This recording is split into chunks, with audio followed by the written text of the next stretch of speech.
నేను పొలంలో పని చేస్తున్నాగా నాకు ఫోన్ చేసింది ఎవరు? సంధ్య అని. ఉమ్, అయితే ఫోన్ చేసి కలవాలి నిన్ను రా అంటే, లేదు నాకు పని ఉంది నేను రాను అని చెప్పాను.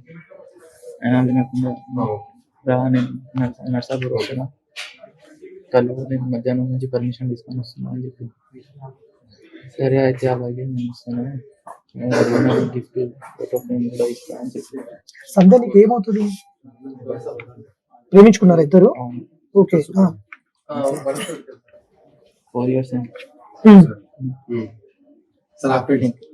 ఇంట్లో ఎంగేజ్మెంట్స్ సంబంధాలు వస్తున్నాయని ఉమ్, నాకు దూరం అయింది, నాకు దగ్గర. ఉమ్, అలా ఎలా వదిలేస్తామని క్వశ్చన్ చేస్తే ఇలా జరిగింది. నేను వస్తున్నాను నర్సాపూర్ కానీ ఫైనల్గా తనే పిలిచింది వచ్చేసి. ఆ, ఆ, అయితే తను రాకుండా వాళ్ళ అన్న వాళ్ళు వచ్చారు, ఆ, నన్ను బై ఫోర్స్ గా కార్లో తీసుకొని వెళ్ళిపోయారు. ఉమ్, నర్సాపూర్ అడవిలో నా ఫోన్ లాక్కున్నాను. నర్సాపూర్ అడవిలో ఉమ్. ఆ పిల్లని కార్లో లాక్ చేసి నన్ను లోపలికి తీసుకొని కొట్టారు. అమ్మాయి కార్లోనే ఉంది. పచ్చి కట్టెలు చెట్ల మీద నుంచి చెప్పి మరి